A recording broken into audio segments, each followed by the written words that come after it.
dans ce sens, parce que vu de loin, on ne dirait pas. Alors, je ne peux naturellement pas trahir un secret dont je ne dispose pas, mais le président Chiroma a été très clair dans sa dernière interview sur ce sujet-là. Il est le président élu du Cameroun et il ne sera que le président élu du Cameroun.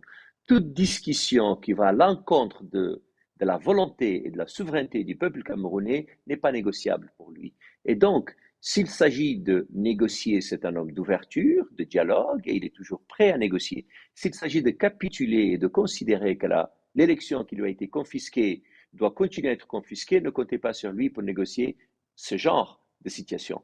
En revanche, lisez sur le communiqué deux choses importantes. Un, la situation est temporaire, mais évidemment qu'elle est temporaire, parce que le président Chiroma a l'intention de retourner dans son pays, récupérer le pouvoir pour lequel il a été choisi par le peuple camerounais.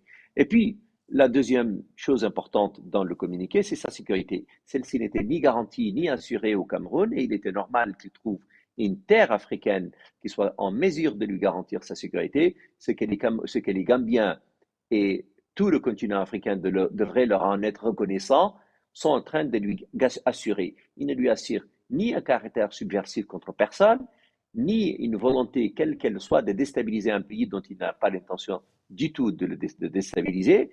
Il faut se rappeler que le président Turoma a été élu pour mettre ce pays en marche, pour le sortir de la léthargie et des malheurs dans lesquels il est, et donc il ne s'agit pas pour lui ni de lui créer une guerre civile, ni une quelconque situation qui soit à l'encontre des intérêts des Camerounais. Non, il est le président élu du pays et il a l'intention de retrouver son pouvoir.